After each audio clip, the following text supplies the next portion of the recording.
네, 서울시장, 부산시장 예비 후보들 만나는 황보선의 출발새 아침 릴레이 인터뷰입니다.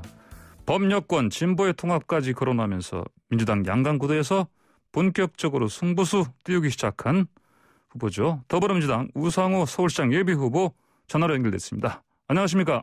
네네, 안녕하세요. 네, 의원님. 일단 그 설 연휴 잘 보내셨습니까? 네네, 시장도 여러 군데 다녀왔고요. 예. 또 봉화마을 가서 노무현 대통령 묘역 참배도 하고 왔습니다. 그럼 이제 시장들 돌아다니시면서 민심 창취하신 거죠?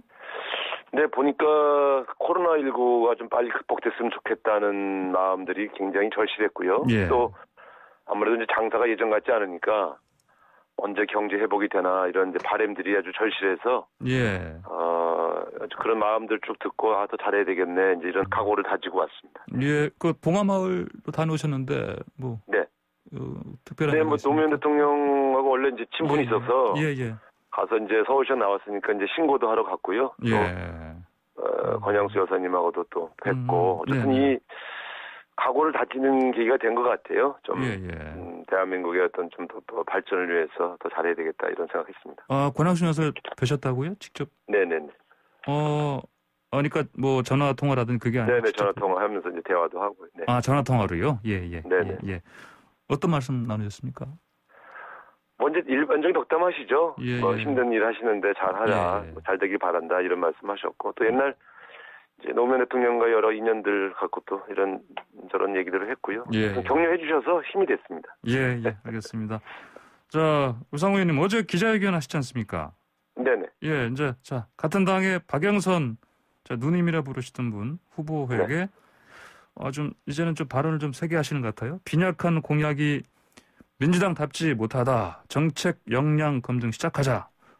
이 정도 발언이면 선전포고 아닙니까? 선전포고라기보다는 예. 오늘부터 이제 방송 토론, TV 토론 이제 시작되지 않습니까? 예. 그래서 이번 주에부터는 이제 TV 토론을 하기 때문에 박영선 후보의 정책을 본격적으로 검증하겠다 이제 이렇게 말씀을 드렸고요. 그래서 이제 그 문제점을 한 두세 개 지적을 했지요. 예. 특별히 그 21분 도시 공약이 좀 민주당답지 못하다. 이런 말씀을 좀 드렸죠. 그게 그분이 말씀하신 것 중에 보면 이제 여의도의 중심 도로를 지하하고 그 이외에 이제 공원도 만들고 수직 정원을 세우겠다 이렇게 말씀하셨지 않습니까? 네. 그래서 제가 국민 세금을 가지고 도로를 지어한 다음에 그 이외에 수직 정원을 세운다 이게 과연 민주당다운 공약인가? 오히려 우리는 좀 굉장히 코로나19로 어려움에 빠진 서민들을 위한 그런 공약들을 내걸어야 되는 건 아닌가? 이제 이런 문제 제기를 좀 했지요. 네. 예. 지금 민주당답다 말씀하시는데 좀 구체적으로 설명해 주십시오. 어떤 점에서 민주당은 이제 잘 아시는 것처럼 서민과 중산층을 위한 정당 아니겠어요? 민생 정당이고요. 그러니까 아무래도 우리는 좀 더 사회적 약자를 위한 정당이 돼야 된다. 우리의 공약은 그쪽에 집중해야 된다. 이런 말씀을 드렸는데 21분 도시는 사실 주변에 많이 물어봤어요. 저도. 이게 어떻습니까? 그러니까 상당수 시민들이 그거 잘 모르겠습니다. 뭘 하겠다는지 잘 모르겠네요. 이런 분들이 많아서 조금 더 구체적이었으면 좋겠다. 또 좀 서민들의 절실한 생활을 돕는 그런 공약이었으면 좋겠다. 지금 수직정원, 도로를 지하하고 그 위에 수직정원을 세운다는 공약이 조금 친서민 공약은 아니지 않습니까? 네. 알겠습니다. 자, 그럼 오늘 첫 TV 토론 하시니까 지금 많은 관심 집중돼 있습니다. 오늘 이제 토론 어떤 마음가짐을 하십니까? 네, 지금 말씀드린 대로 박영선 후보의 정책들을 꼼꼼하게 좀 점검하고요. 또 제가 만들고 싶은 서울의 상에 대해서 또 자세히 설명드리는 그런 기회를 삼고자 합니다. 아마 본격적인 아마 선거가 이제 좀 약간 서로 논쟁이 되고 토론이 돼야 재밌지 않겠습니까? 그런 첫 날이 될 것 같습니다. 네. 자, 그러면 그러면 우상호 의원님은 이제 민주당다운 그런 모습을 오늘 한껏 보여주실 거 아니겠습니까? 열심히 이제 해야죠. 자, 그러면은 민주당다운 우상호 후보님의 본인만의 어떤 비교 우위 그거 좀 설명 좀 미리 좀 해주십시오. 하나는 이제 역사성이고요. 역사성이요. 김대중 대통령이 영입했고 노무현 대통령, 문재인 대통령과 함께왔던 우리 민주당의 역사를 대표한다. 이제 이런 자부심이 좀 있고요. 예. 공약으로 보면은 이제 서민들이 좀 먹고 살게 하고 어려운 청년들 또 희망을 갖고 싶어하는 사람들에게 예. 새로운 비전을 제시하는 그런 서울을 만들고 싶은 거죠. 예를 들면 뭐 예. 주거 공약이라든가 돌봄 공약, 노동 공약 뭐 여러 가지 공약들을 가지고 오늘 좀 설명을 좀 드리려고 합니다. 네. 예. 알겠습니다. 자, 이것도 좀 여쭤보겠습니다. 아무래도 뭐 최근에 고 박원순 시장 관련해서요. SNS 올리신 글 때문에 이제 피해자 측에서 2차 가해라고 이제 좀 비판을 하지 않았습니까? 예. 네네. 여기에 대해서 지금 뭐 어떤 입장이신지 설명 좀 해주십시오. 글쎄, 저는 이제 지난 12월 13일 날 출마 선언한 이후에 20여 차례 언론 인터뷰에서 예. 서울시에서 다시는 어떤 성범죄도 발생하지 않게끔 제도를 확실하게 개선하겠다. 네. 또 피해자가 좀 정상적으로 사회생활에 복귀할 수 있도록 돕겠다. 그리고 어쨌든 이제 그런 일에 앞장서겠다는 말씀을 여러 번 드렸고요. 예. 저는 이제 그런 저의 여러 주장이 피해자에 대한 여러 가지 위로를 동반했다고 저는 생각을 하고요. 예. 한편으로는 또 이제 박원순 시장이 갖고 있던 정책 중에 좋은 정책들은 계승하고 그건 이제 시민들에게 도움된 것들은 그대로 계승하고 발전시키겠다. 예. 잘못한 것은 보완하겠다. 이런 말씀을 여러 번 말씀드렸거든요. 예. 근데 이제 이번에 유가족 박원순 시장의 유가족인 강난희 여사가 손편지글 쓴 걸 보고 예. 아유, 내가 3번씩이나 박원순 시장을 당선시킨 사람인데 유가족 위로를 못했네. 그게 죄송스러워서 이제 위로의 글을 쓴 거죠. 근데 예. 그게 이제 더 피해자에게 상처가 됐다고 하니까 그건 죄송스러운데 사실은 진심은 그게 아니고요. 예. 그 어려움에 처해 있는 피해자도 위로드리고 또 사실 가족이 한 분이 돌아가셨는데 그 유가족들이 이제 설명절을 쓸쓸하게 지낼 걸 생각하니까 좀 마음이 좀 쓰려서 위로차 말씀드린 것입니다. 예, 알겠습니다. 자, 나중에 이제 다시 서울시장 선거 관련해서요. 네. 뭐 본선 이제 경선에서 뭐 이기시고 만약에 나중에 이제 결선에 가시면 만나실 분 안철수 대표한테 또 이런 말씀하셨죠? 철새의 우두머리 이번 기회에 퇴출해야 한다 이런 또 강하게 비판하셨는데 어떤 말씀입니까 이게? 네. 예.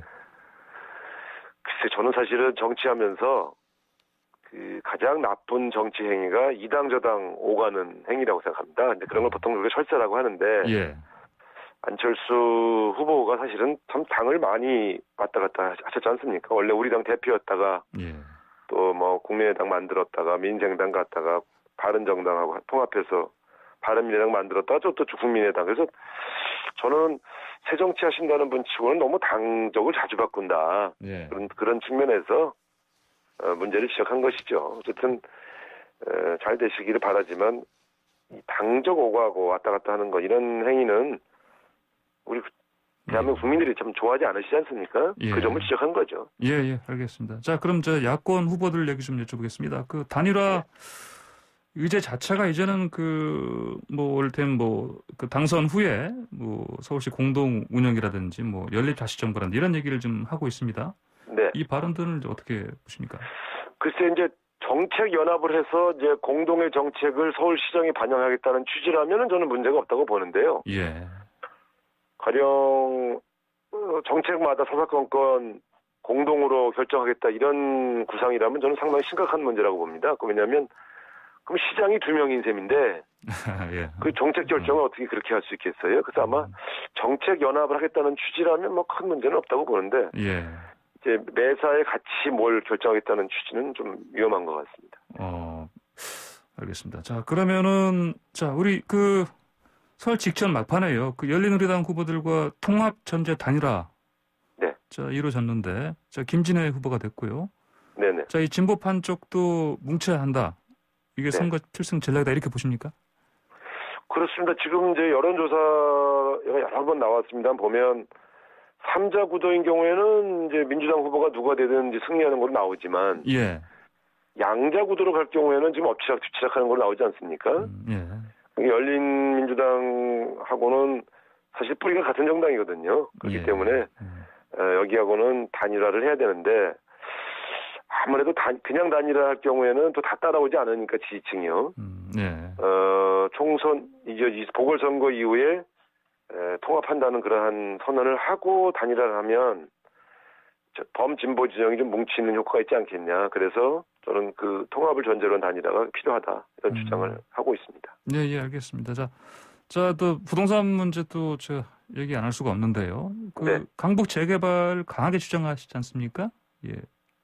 이유가 뭡니까? 강북 지역에 이제 낙후된 지역 같은 경우는 이제 보존할 지역 또 개발할 지역들을 분명히 구분해서 추진할 것은 추진해야 된다 이런 말씀을 드렸고요. 그러나 본질적으로 저는 원래 공공주택 공급론자입니다. 그래서 이제 참고한 것이 되게 싱가포르 같은 또 오스트리아 빈 같은 도시들인데요.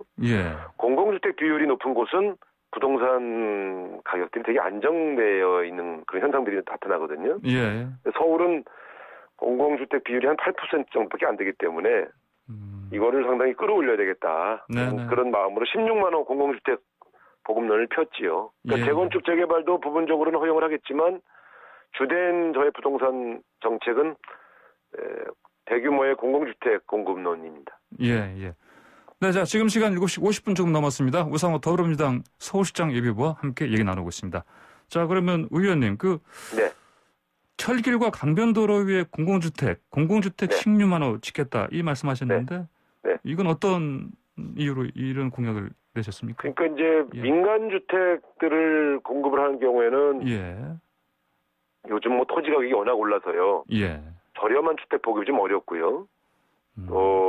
토지 소유자들과 일일이 다 대화를 해야 되니까 시간도 많이 걸립니다. 그래서 공공용지를 활용하는 게 좋겠다. 근데 사실 서울에 공공용지가 많지 않거든요. 그래서 철길과 강변도로 위를 인공대지를 만들어서 거기에 아파트를 져야 되겠다 이런 생각을 했고요. 이게 이제 사실은 외국에서는 이미 광범위하게 이미 이런 모델들이 있습니다. 가령 프랑스 파리에 한 5만 정도 도시가 철길 위에 지어졌고요. 또 뉴욕의 맨하탄 같은 경우는 강변에 한 1km, 2km 정도가 굉장히 건물들이 또 지하로는 1층으로는 차가 다니는데 그 위에 아파트나 건물들을 지은 그런 모델들이 있습니다. 그래서 그 모델을 차용해서 철길 위와 강변도로에 조망권을 해치지 않고 주변에 피해를 주지 않는 선에서 한 16만 원 정도 주택을 지을 수 있겠구나 이렇게 계산을 했지요. 알겠습니다. 자, 마지막으로요. 대통령을 지키겠다. 이제 출마 선언하시면서 말씀하셨는데 왜 이런 말씀하셨는지. 아무래도 제가 민주당 아니겠습니까? 민주당이 만든 대통령이 성공할 수 있도록 도와드리는 것이 당연한 일이고요. 대통령이 성공한다는 것이 곧 대한민국 국민들이 성공하는 것입니다. 그런 측면에서 좀 대통령과 생각을 같이 하는 정책들을 펼쳐서 좀 역사상 가장 성공한 대통령을 만들어 보고 싶고요. 그렇게 해서 국민들이 좀 만족하고 박수 치면서 떠나는 그런 대통령 만들고 싶습니다. 알겠습니다. 오늘 말씀 잘 들었습니다. 감사합니다. 감사합니다. 지금까지 더불어민주당 우상호 서울시장 예비후보와 함께했습니다.